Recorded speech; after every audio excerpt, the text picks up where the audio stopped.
চারটি নিদুকুম্ভ সম্পদের খনি, যে খনির জন্য আজকে দেশে দেশে যুদ্ধ হয়, বিগ্রহ হয়, রক্ত ঝরে, পাখির মতো মানুষ মারে, তার চেয়েও শতগুণ হাজার গুণ মূল্যবান চারটি জনকুম্ভ নিয়ে জন্ম থেকে যিনি নিয়ে এসেছিলেন, এই সম্পত্তির মালিক ছিলেন, যিনি কিনা নিজেও ভবিষ্যতের চক্রবর্তী রাজা।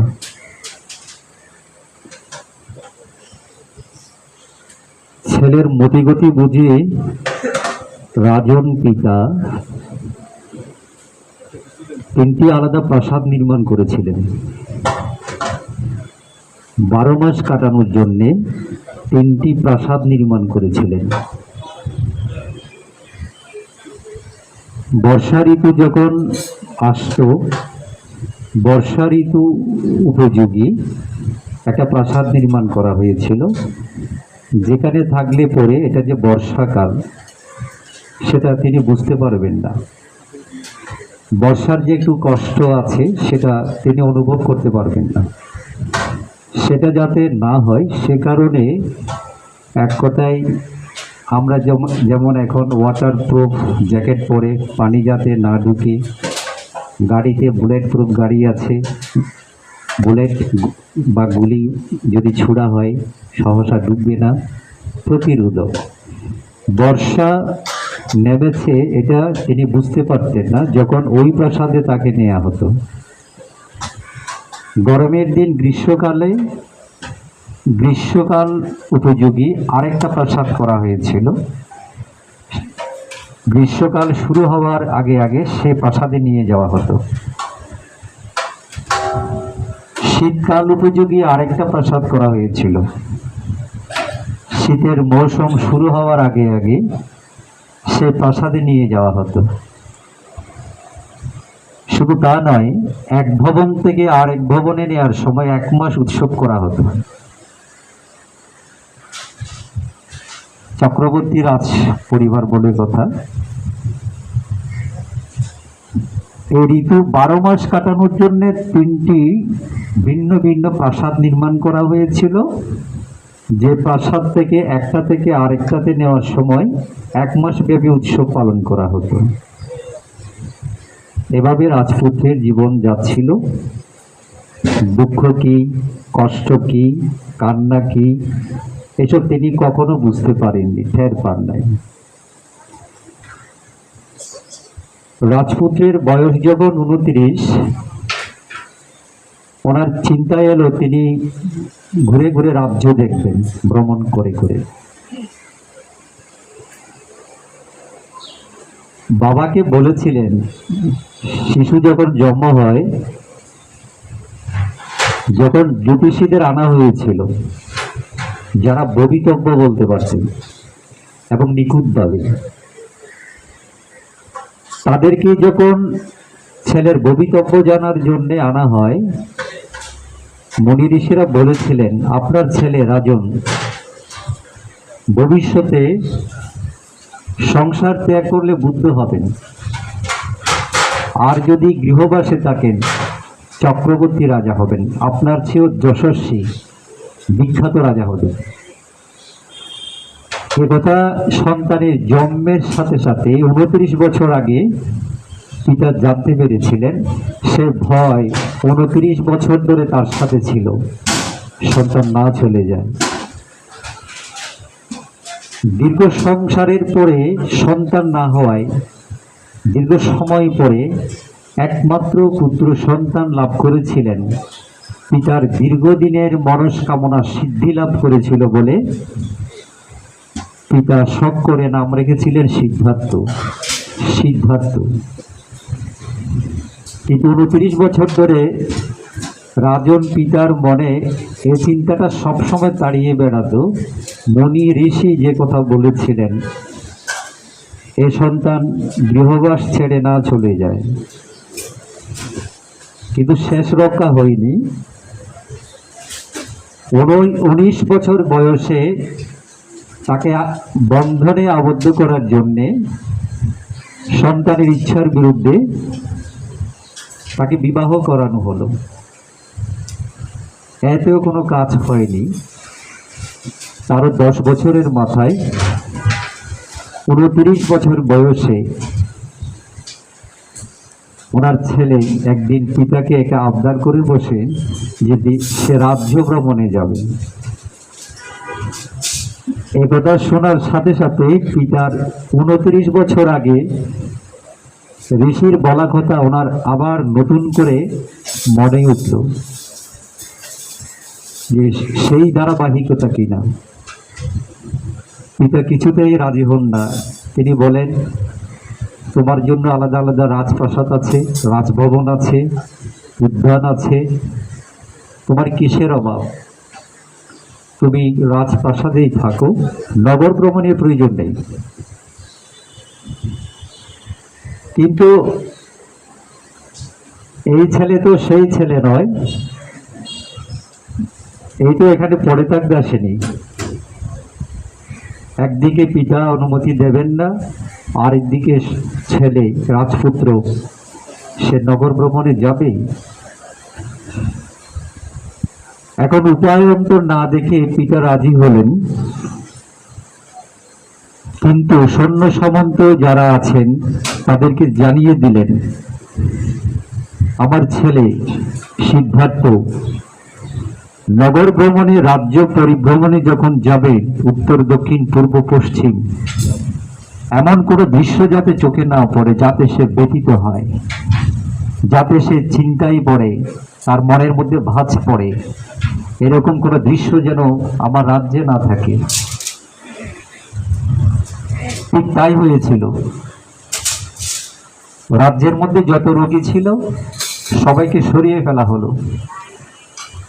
যত বৃদ্ধ ছিলেন, বয়স্ক ছিলেন, তাদেরকে সরিয়ে ফেলা হলো। আর কেউ যদি মারা যায় তাকে লুকোচুরি করে আড়ালে আবডালে তাকে সৎকার করা হতো। এমন কড়াভাবে হচ্ছিল, সত্যি একটাও কিন্তু প্রকৃত ছিল না। সত্যিকার অর্থে কোনো নিমিত্ত তিনি দেখতে পান নাই। অনেকে বলবেন তিনি তো চারি নিমিত্ত দেখেছিলেন। হ্যাঁ, দেখেছিলেন অবশেষে। আগেই বলিনি, এটা ছিল দৈব লীলা, এটা দেবতাদের পক্ষ থেকে হয়েছিল। দেবরাজ ইন্দ্র দেখলেন রাজা শুদ্ধোধন এমন আয়োজন করেছেন, সত্যি সত্যি বুদ্ধাঙ্কুর বোধিসত্ত্ব সিদ্ধার্থ বাস্তবে কোনো নিমিত্ত, জরা ব্যাধি, মৃত্যু তিনি দেখতে পাবেন না। কিন্তু সে যদি এই দৃশ্যগুলো না দেখে, তার মধ্যে বৈরাগ্যভাব উৎপন্ন হবে না, সংসারের প্রতি বিতৃষ্ণা জন্মাবে না। মনে রাখবেন, সকল বুদ্ধাঙ্কুর বোধিসত্ত্ব চারি নিমিত্ত দেখে সংসার ত্যাগ করার সিদ্ধান্ত নেন, যদিও সেটা আগে থেকে সব ঠিকঠাক করা থাকে। শেষটা হয় এভাবে, চারি নিমিত্ত দর্শন করবেন। এটা বুদ্ধাঙ্কুরের, বুদ্ধগণের বিধি, এটা সবার জন্য। তো দেবরাজ ইন্দ্র চিন্তা করলেন তাদেরকে এই কাজ করতে হবে। প্রকৃত অর্থে চারি নিমিত্ত তো তিনি দেখতে পাবেন না। তো যে দৃশ্যগুলো দেখানো হয়েছিল 4 বার, উত্তর দক্ষিণ পূর্ব পশ্চিম, দেবরাজ ইন্দ্রের আয়োজনে সবকটা দেবতারাই ছিলেন। ওরা সারথী চন্দককে নিয়ে নগর ভ্রমণে বের হলেন। ঠিকঠাক চলছিল, কিছু দূর গিয়ে দেখলেন একজন কুঁকড়ে যাওয়া মানুষ কুঁজো দিয়ে হাঁটছে, সোজা মেরুদণ্ড সোজা করে হাঁটতে পারে না, গায়ের চামড়া খসে পড়েছে কিমাকার, একেবারে লাঠি নির্ভরশীল হয়ে। জীবনে 29 বছর বয়সে এই প্রথম এমন দৃশ্য তিনি দেখলেন যে আসলে এটা কি। তো সারথী চন্দককে বলল, ভাই সারথী, রথ থামাও। ঠিক এই আশঙ্কাই করেছিলেন তার পিতা এবং সারথী চন্দক, কিন্তু খুব থেকে একটা দৃশ্য চলে এসেছে ভাবে, তারা কেউ বুঝতে পারে নাই। সারথী, এটা কি? রাজকুমার, এটা হচ্ছে মানুষ। মানুষ মানুষকে কি করে এভাবে হয়, এরকম হয়? সে এরকম কেন? সে বৃদ্ধ হয়েছে, জরাগ্রস্ত হয়েছে। জরাগ্রস্ত হয়েছে, জরা কি? প্রশ্নের শেষ নেই, উত্তরেরও শেষ নেই, কিন্তু সমাধান আসে না। তিনি বুঝাচ্ছিলেন তার মতো করে জরা কি। এক সময় আমার আপনার মতো ছিল, তরুণ ছিল, যুবক ছিল, সুন্দর দেহ ছিল, চামড়া ছিল, শরীরে শক্তি ছিল, বল ছিল, দেখতে সুদর্শন ছিল, বাহারি চুল ছিল, অনেক বুঝেছিল বেচারা। তো সিদ্ধার্থ বললেন, তো এখন এমন হলো কেন? তিনি বললেন, এটা ঈশ্বরের ইচ্ছা, ঈশ্বর চাইছেন, তাই তিনি এরকম হয়েছেন। আমারও কি এমন অবস্থা হবে? হ্যাঁ রাজকুমার। আমার বাবারও হবে? হ্যাঁ রাজকুমার। আমার স্ত্রীর হবে? হ্যাঁ রাজকুমার, সবার হবে। আচ্ছা এখন কেন হয়? মহারাজ রাজকুমার, এটা ঈশ্বরের ইচ্ছা। আচ্ছা, তখন তিনি বললেন, রথ ঘুরাও, আমি বাড়িতে যাব, রাজভবনে যাব। এভাবে জরাগ্রস্ত, ব্যাধিগ্রস্ত এবং মৃত ব্যক্তি তিনটা দৃশ্য দেখলেন। আজকে এদিকে, কালকে এদিকে, পরশু এদিকে, এভাবে নয়। একটা দৃশ্য দেখে এসে কিছুদিন তিনি আর বের হতেন না, রাত দিন নাওয়া খাওয়া বলে এটা নিয়ে পড়ে থাকতেন, মানুষ কি করে এমন হয়। পরের বার যখন কিছুদিন পরে যায়, ব্যাধিগ্রস্ত মানুষ দেখেন, একই প্রশ্ন, একই উত্তর, আবার ফিরে গেলেন, আবার কিছুদিন বিরতি নিলেন। এদিকে সময়ের খবর, সময় টাইম টু টাইম পিতা নিচ্ছিলেন, প্রথম দিন কি দেখেছে, দ্বিতীয়বার কি দেখেছে, বারবার পিতা উদ্বিগ্ন হচ্ছিলেন, এমন দৃশ্য তো আসার কথা নয়, কেন এমন হচ্ছে বারবার। তৃতীয়বারে যা ঘটলো, সব থেকে তাকে যে ঘটনা বেশি নাড়া দিয়েছিল সিদ্ধার্থের মনে, চারজন ব্যক্তি একটি খাটিয়ায় তোলে একজন ব্যক্তিকে শুয়ে যাচ্ছিল, পিছনে নারী পুরুষ অনেকে কান্নাকাটি করে করে পেছন পেছন যাচ্ছিল। এটা দেখে তিনি নিজে তো চমকে গেলেন, আবার জিজ্ঞাসা করলেন, এটা কি? সারথী চন্দক উত্তর দিলেন, রাজকুমার, এটা হচ্ছে মৃত ব্যক্তি। মানে কি? মরে গেছে। মরে গেছে মানে তিনি আর আমার আপনার মতো হাঁটা চলা করবে না, খাওয়া দাওয়া করবে না, কথা বলবে না, সাড়া দেবে না। আচ্ছা, এখন কোথায় নিয়ে যাচ্ছে? শ্মশানে নিয়ে যাচ্ছে। শ্মশান কি? যেখানে মৃত ব্যক্তিকে পোড়ানো হয়। আচ্ছা, পোড়ানোর পরে কি হবে? সে ছাই বর্ষ হয়ে যাবে। আচ্ছা, পেছনে পেছনে যারা যাচ্ছে তারা কে? তারা আত্মীয় স্বজন, পরিবার পরিজন, তারা কান্নাকাটি করছে, শোক করছে, বিলাপ করছে, কারণ তাদের আত্মীয় মারা গেছে। আচ্ছা আচ্ছা, মরে গেল কেন? ঈশ্বরের ইচ্ছা। আচ্ছা, ঈশ্বরকে, ঈশ্বর সবাইকে সৃষ্টি করেছেন, আমাকে, আপনাকে, সবাইকে। তো যে মরে গেছে তাকেও, তাকে আবার মারলো কেন? তার ইচ্ছা। আচ্ছা আচ্ছা, সবই যদি ঈশ্বরের ইচ্ছা হয়, মানুষ যে এত দুঃখে আছে, কষ্টে আছে, ঈশ্বর কি দেখে না? ঈশ্বর কি কানা, অন্ধ? ঈশ্বর কি বধির, শুনতে পায় না? ঈশ্বর নিয়ে কিছু প্রশ্ন করলেন, যার কোনো উত্তর সারথীর চন্দকের কাছে ছিল না। এই যে কনসেপ্ট, ঈশ্বরের ধারণা, সবকিছু তিনি করছেন, তার মর্জিতে হয়। জন্ম, মৃত্যু, হাসি, কান্না, উত্থান পতন, সুখ দুঃখ, থাকা না থাকা, সবই তার ইচ্ছায় হয়। এই কনসেপ্ট একেবারেই তিনি গ্রহণ করতে পারেনি, কারণ এটা হলে সবার জন্য হওয়া উচিত ছিল, সবার জন্য হয় না এমন। এই ধারণা তিনি শুরু থেকেই প্রত্যাখ্যান করেছিলেন, কিন্তু চন্দকের কাছে সেই উত্তর ছিল না। এবং এই তিনটা দৃশ্যের মধ্যে সব থেকে বেশি তার মধ্যে আন্দোলিত করেছিল এই মৃত ব্যক্তির দৃশ্য। মানুষ কেন মরে, কেন জরাগ্রস্ত হয়, ব্যাধিগ্রস্ত হয়, এই চিন্তায় রাত দিন বিভোর, নাওয়া খাওয়া বলে।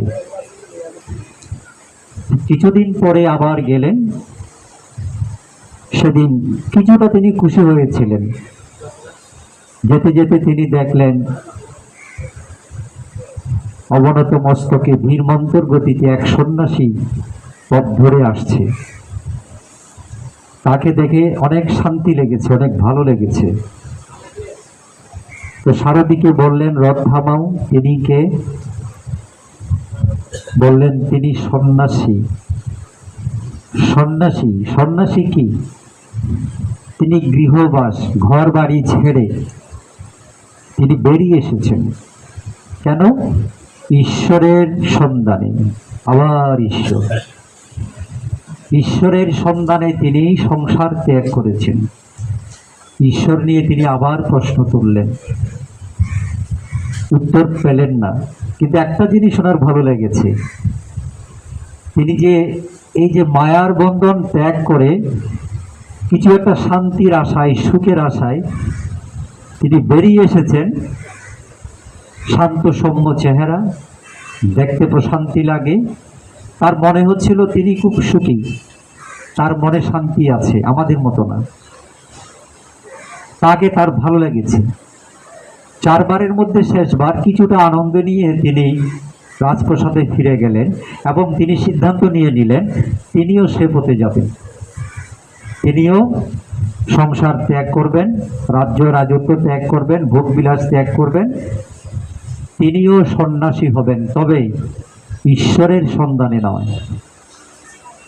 তিনি সেটা শুরু থেকে, গোড়া থেকে প্রত্যাখ্যান করেছিলেন যে ঈশ্বর বলতে, স্রষ্টা বলতে, মানুষের নিয়ন্ত্রণকর্তা বলতে কেউ আছেন একজন অদৃশ্য। তিনি শুরু থেকেই, বুদ্ধ না হওয়ার আগে থেকেই এই ধ্যান ধারণাকে তিনি গ্রহণ করেননি। 29 বছর বয়সে যেহেতু অনুমতি পাননি, অনুমতি মিলবে না, যেতে পারবেন না সবাইকে জানিয়ে, সবার অজান্তে, যদিও পিতা জানতেন থাকবেন না ছেলে, তিনি আষাঢ়ী পূর্ণিমা তিথিতে রাজ্য রাজত্ব, সংসার, স্ত্রী, পুত্র, কন্যা, চারি নিধিকুম্ভ, রাজ সিংহাসন সব কিছু পেছনে ফেলে তিনি একাই রাজপ্রাসাদ থেকে বেরিয়ে গেলেন। অনেকে বলেন তিনি কি জন্য বেরিয়েছেন? নির্বাণ সাক্ষাৎ করার জন্য। কিন্তু আসলে কি তাই? নির্বাণ সাক্ষাৎ করার জন্য তিনি বেরিয়েছিলেন?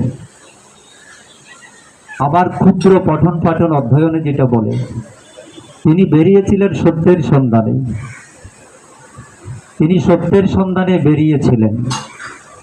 আর যে সত্যের সন্ধানে তিনি বেরিয়েছিলেন সেটা ছিল চারি আর্য সত্য, আর্যষ্টাঙ্গিক মার্গ, অনিচ্ছা দুঃখ অনাত্মা, প্রতীক্ত সমুৎপাদ নীতি, কার্যকারণ নীতি। আজকের দুনিয়া বিজ্ঞানীরা যেটা বুঝতে পেরেছেন, কজ অ্যান্ড ইফেক্ট, কার্যকারণ নীতি আছে। সব কিছুর একটা পেছনে, সকল কাজের পেছনে একটা কারণ আছে। 2500 বছর আগেই তো তিনি সেটা জেনেছিলেন। এই সত্যকে উদ্ঘাটন করার জন্য তিনি সব কিছু ত্যাগ করেছিলেন। আর এই ত্যাগ যারা করেন এবং এই সত্য অনুসন্ধানের জন্য যারা যান, সাধনা বলে, প্রজ্ঞা বলে, বিদর্শন বলে তিনি সম্যক সম্বুদ্ধ হবেন। আর সম্যক সম্বুদ্ধ হলে জীবন সায়ান্নে পরমায়ু শেষে তিনি দেহ ত্যাগ করে নির্বাণ সাক্ষাৎ করবেন। এটা অনিবার্য, অবধারিত, এটা ছাড়া কোনো বিকল্প নেই। তার মানে এই নয় যে তিনি শুরু থেকে নির্বাণ সাক্ষাৎ করার জন্যে তিনি ত্যাগ করেছিলেন। তিনি আসলে সত্যের সন্ধানে ত্যাগ করেছিলেন, সত্যের সন্ধানে বেরিয়েছিলেন। এবং 6 বছর সাধনার পরে তিনি এই সত্যের অনুসন্ধান, সাক্ষাৎ তিনি পেয়েছিলেন। আজকে বুকবাদী এই বিশ্বে, ঈশ্বরবাদী এই বিশ্বে 800 কোটি মানুষ কয়েক ভাগে বিভক্ত। অসংখ্য মানুষ কোটি কোটি মানুষ মনে করেন আমাদেরকে কেউ একজন সৃষ্টি করেছেন, তিনি আমাদেরকে মৃত্যু দেবেন, তিনি আমাদেরকে দুঃখ দিবেন, তিনি আমাদেরকে সুখ দিবেন, তিনি আমাদেরকে উত্থান দিবেন, তিনি আমাদেরকে পতন দিবেন, তিনি আবার এই দেহে অসুখ বিসুখ দিবেন, কাউকে বড় রোগ দিবেন, কাউকে মাঝারি, কাউকে ছোট রোগ দিবেন, কাউকে কোনো রোগ দেবেন না, কাউকে পরিপূর্ণ অঙ্গ দিবেন, কাউকে পরিপূর্ণ অঙ্গ দেবেন না, কাকে রাখবেন 10 তলায়, কাকে তিনি রাখবেন গাছতলায়, কাকে রাজ্য রাজত্ব সব কিছু দিবেন, আর কাউকে পাঠাবেন কাঙ্গাল করে। এমন ঈশ্বরবাদী, এমন স্রষ্টাবাদী ধ্যান ধারণা পৃথিবীর কোটি কোটি মানুষের মধ্যে আছে। আর এক শ্রেণীর মানুষ আছে, তারা মনে করেন জীবন একটাই, মরণ একটাই হয়, এর মাঝখানে কোনো জন্ম মৃত্যু নেই, একবার জন্ম হয়, একবার মৃত্যু হয়। বুদ্ধ এটাকে বলেছেন উচ্ছেদবাদ, উচ্ছেদ দৃষ্টি, উচ্ছেদবাদ। আবার এক শ্রেণীর মানুষ আছে যারা মনে করে আপনি মরে যাবেন, কিন্তু মরে যাওয়ার পরে আপনার এই যে দৈহিক দেহ আছে এটা পচে যাবে, কিন্তু আপনার আত্মা অবিনশ্বর। তারা মনে করেন এই দেহের ভেতরে একটা আত্মার বসতি আছে। কোটি কোটি মানুষ সেটা মনে করে। তারা মনে করেন দেহের পতন হয় পছন ধরে, আত্মা অবিনশ্বর। আত্মা এক আত্মা থেকে আর এক দেহে সঞ্চার করে, এক দেহ থেকে আরেক দেহে সঞ্চার করে, আত্মা অবিনশ্বর। তারা মনে করে, এটাকে বলে শাশ্বতবাদ। বুদ্ধ এটাকেও প্রত্যাখ্যান করেছেন, আবার উচ্ছেদবাদকেও প্রত্যাখ্যান করেছেন। তাহলে বুদ্ধের ধর্ম কোন বাদ? বুদ্ধ হলেন বিভাজ্যবাদী। বৌদ্ধরা কোনবাদী? নয় ঈশ্বরবাদী, নয় শাশ্বতবাদী, না উচ্ছেদবাদী। বৌদ্ধরা হচ্ছেন মাধ্যমা পাটিপাদা, বিভাজ্যবাদী, কর্মফলে বিশ্বাসী। আপনি যেমন করবেন তেমন কর্ম আপনার জন্য আসবে, এটা কোনো ঈশ্বর দেয় না, কোনো ঈশ্বরকে দিতে হবে না। আপনি সৎকর্ম অসৎকর্ম কুশল অকুশল যা করবেন তার বিনিময়ে একটা ফল আসবে। প্রতিটি ক্রিয়ার একটি প্রতিক্রিয়া আছে, এটা কে না স্বীকার করে আজকের দুনিয়ায়? সেক্ষেত্রে আজকে বিশ্বাসী অবিশ্বাসী সকল মানুষ বুদ্ধের এই বিভাজ্যবাদকে এক মুহূর্তের জন্য প্রত্যাখ্যান করতে পারে না। সংসারে অসংখ্য বিশ্বাসী আছে যারা কোনো ধর্ম বিশ্বাসে বিশ্বাসী নয়, তারাও বুদ্ধের দর্শনকে অস্বীকার করতে পারে না। কারণ এতটুকু যদি মানুষের মধ্যে বিবেচনা বোধ থাকে, এতটুকু যদি মানুষের জ্ঞান ধ্যান থাকে, এটুকু বিবেচনা বোধ দিয়ে তিনি বুঝতে পারেন যে তার প্রত্যেকটা কাজের একটা পরিণতি আসবে, একটা রেজাল্ট আসবে। সে যদি ভালো কাজ করে একটা ভালো ফল আসবে, সে যদি খারাপ কাজ করে একটা খারাপ ফল আসবে। এটা কাউকে দিতে হবে না, এবং যে করে তার জন্য আসবে। এটুকু বিষয় যে কেউ বুঝে, এটার জন্য বৌদ্ধ হওয়া লাগে না, ইসলাম হওয়া লাগে না, খ্রিস্টান হওয়া লাগে না, হিন্দু হওয়া লাগে না, জৈন হওয়া লাগে না, শিখ হওয়া লাগে না, কিছুই হওয়া লাগে না, শুধু দরকার বিবেচনা বোধ। আজকের দুনিয়ায় সমস্ত ধর্মকে বিজ্ঞানীরা যখন প্রত্যাখ্যান করে, সেখানে বুদ্ধিজমকে তারা সাদরে গ্রহণ করে। বিজ্ঞানীরাও প্রথম রটিয়েছে, if there is any religion which is acceptable to the scientific mind, it is Buddhism only. এটা তারা রটিয়েছে। আইনস্টাইনের মতো বিজ্ঞানীরা, জগৎ বিখ্যাত বিজ্ঞানী, তারাই বলেছেন, এগুলো তাদেরই কথা, যে আধুনিক বিজ্ঞানীদের কাছে যদি কোনো ধর্ম বলে কিছু গ্রহণীয় থাকে, ইট ইজ অনলি বুদ্ধিজম, শুধুমাত্র এটা বুদ্ধিজম। কিন্তু সত্য এটাই যে বিজ্ঞানের যেখানে শেষ, বুদ্ধিজম সেখান থেকে আবার শুরু করে। যারা এটা নিয়ে গবেষণা করে কেবল তারাই বুঝতে পারে।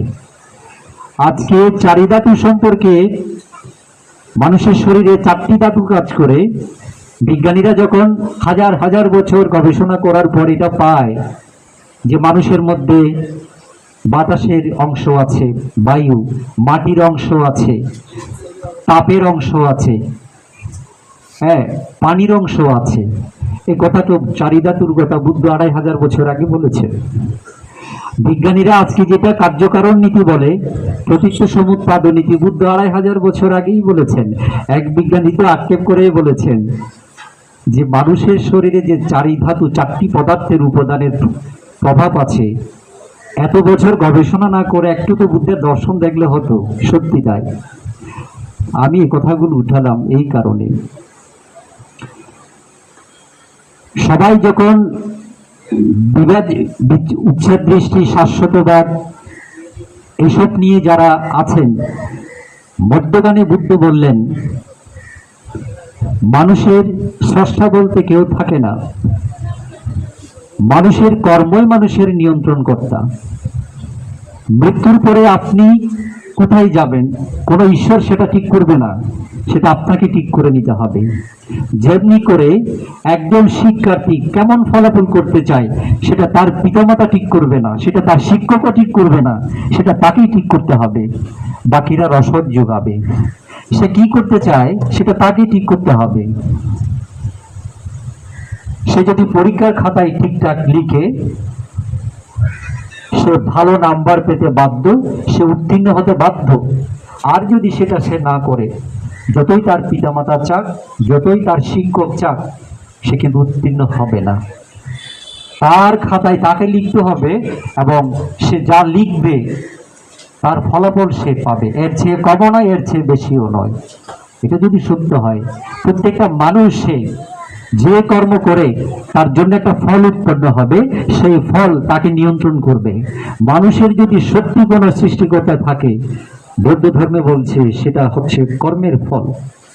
কর্মই হচ্ছে তার একমাত্র সৃষ্টিকর্তা, যা তাকে কোন দিকে সে যাবে সে গতি নির্ধারণ করে দেবে। ইয়াং কাম্বাং কারিসামি কল্যাণাং ওয়া পাপাপাং ওয়া তাৎসাদায়াদু ভাবিসামি। আমি আপনি যে কর্ম করি, ইয়াং কাম্বাং কারিসামি কল্যাণাং ওয়া কল্যাণকর কর্ম, পাপাপাং ওয়া পাপকর্ম, তাৎসাদায়াদু ভাবিসামি। যেমন কর্ম আপনি করবেন তার ফল আপনাকে অনুসরণ করবে। আপনার ছায়া, শরীরের ছায়া রেখে আপনার কায়া আলাদা হতে পারে না কিছুতেই। আপনি দেখুন বা না দেখুন, আপনার শরীরের ছায়ার আপনার শরীরের সাথেই যায়। তেমনি ভাবে আপনার কর্মের ফল আপনার সাথে থাকবে। এটার জন্য কোনো ঈশ্বর ভগবান লাগবে না। বুদ্ধ এই কারণে বলেছেন প্রত্যেক মানুষের উচিত তার কর্ম ঠিক করা, তার কর্ম সঠিক করা। সে যদি বলে তখন যাতে সে সৎকর্ম বলে, সে যদি করে যাতে সে সৎকর্ম করে, সে যদি ভাবে সে যাতে সৎ চিন্তা করে, সৎকর্ম ভাবে, সৎ কথা ভাবে।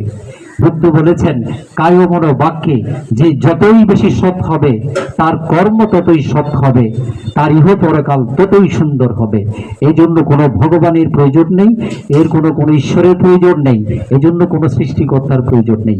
আপনি আপনার নিয়ন্ত্রণ কর্তা। বুদ্ধত্ব লাভের পরে বুদ্ধ বললেন যে মানুষ সে কোথায় যেতে চায় 31 লোকভূমির মধ্যে, সেটা তাকে ঠিক করতে হবে। যদি কর্মদোষে চতুর পায়ে যায়, কেউ তাকে উদ্ধার করতে পারবে না।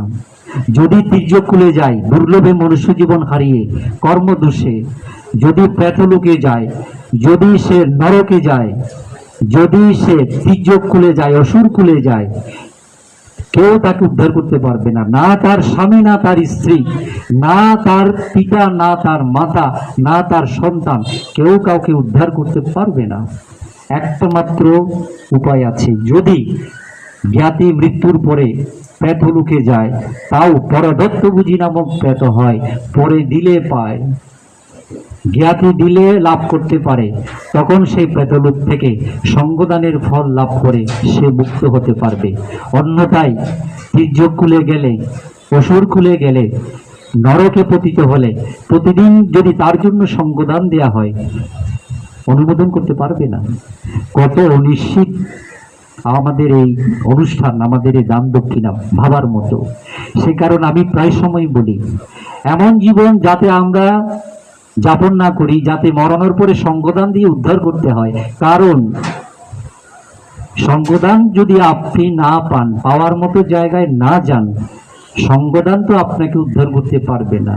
অনেকে মনে করেন আমি যাই করছি আমার ধর্মকর্ম করা লাগবে না, আমি আমার সংসার পরিবারের জন্য, স্বামী সন্তান, স্ত্রী সন্তান, পুত্র সবার জন্য করব, তারা আমাকে উদ্ধার করবেন।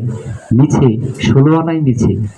তারা দিচ্ছেন প্রতিনিয়ত, ধরেন দিচ্ছেন, অনেকে তো দেয় না নানান কারণে, দিচ্ছেন কিন্তু পাওয়ার মতো জায়গায় যেতে পারেন নাই। তাহলে কি করবেন?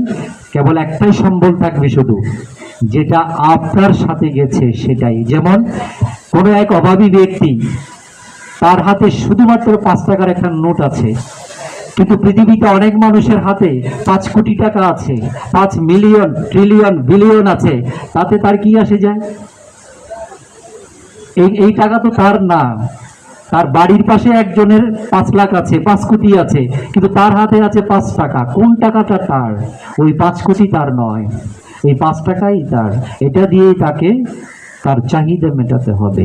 তার চেয়ে অনেক কঠিন যে পরলোকে আপনি গেছেন, কেউ আপনার জন্য কিছু পাঠাচ্ছেন, সেটা নিয়ে আপনি উদ্ধার হবেন, সেই অনেক দূরের কথা।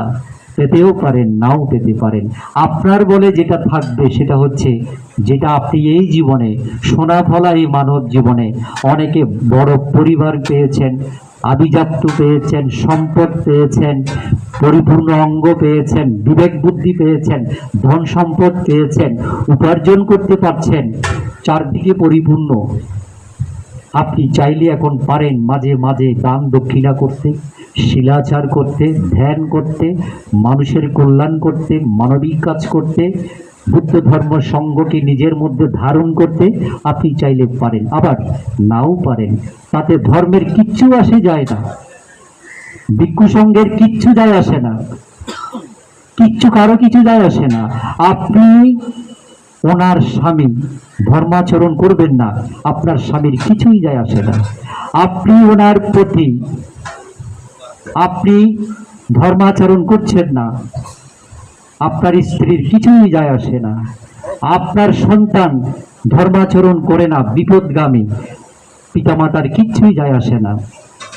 মাতা পিতা বিপদগামী হয়েছে, সন্তানের কিছুই যায় আসে না।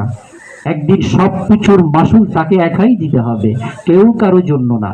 যাওয়ার সময় যেমন কেউ কারো সাথে যেতে পারে না, কিছু নিতে পারে না, এমনকি বস্ত্রহীন হয়ে যেতে হয়, তদ্রূপভাবে পরকালেও কেউ কারো কিছু হয়ে থাকবে না। এই জীবনে ফাঁকে ফাঁকে কিছু কিছু যা করছেন, কিছু শীল পালন করছেন, দান দক্ষিণা করছেন, ধ্যান করছেন, সৎকর্ম করছেন, সৎচিন্তা করছেন, এটুকুই আপনার সম্ভব, এটাই আপনার সাথে যাবে।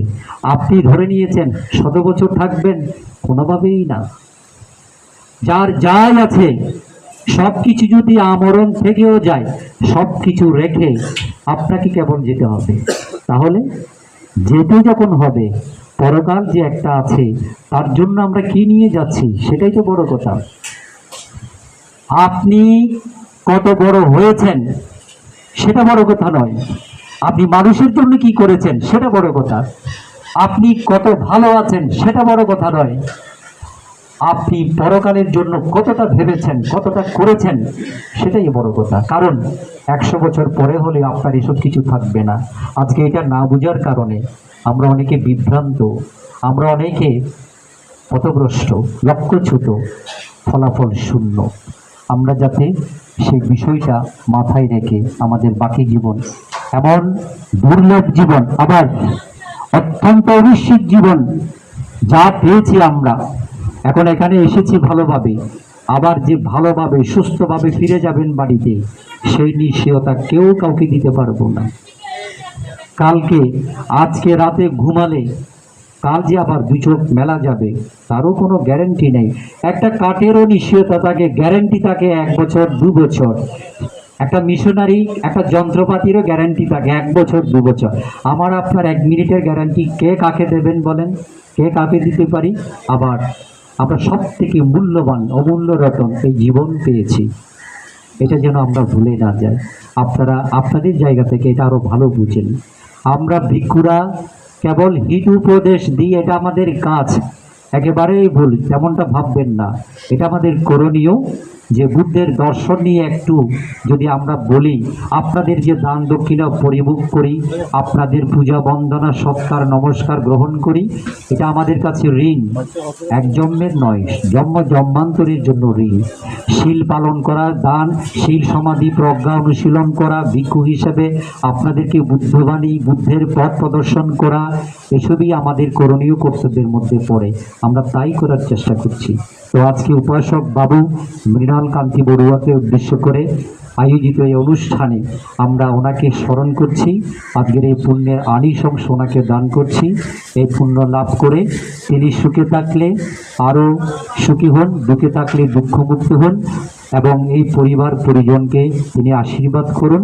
পুণ্যের কাছে সেই প্রার্থনা করি। একই সাথে যিনি দ্বিতীয় অভিভাবক এই পরিবারের আছেন, প্রয়াত উপাসকের সহধর্মিনী অর্ধাঙ্গিনী উপাসিকা শ্রীমতী গীতা বড়ুয়া, ওনারও অনেক বয়স হয়েছে। আমরা তিরত্নের কাছে ওনারও সুস্থতা, নিরোগ দীর্ঘ জীবন প্রার্থনা করি পুণ্যের কাছে, এবং পরিবার পরিজন আত্মীয় স্বজন যারা আজকে এই পুণ্যানুষ্ঠানে এসেছেন অনুমোদন দেওয়ার জন্যে, আপনাদের সকলের সুখ শান্তি সমৃদ্ধি কামনা করে, বাংলাদেশ সহ বিশ্বের সকল প্রাণীর কল্যাণ কামনা করে আমার নাতি দীর্ঘ ধর্ম আলোচনা এখানে শেষ করছি।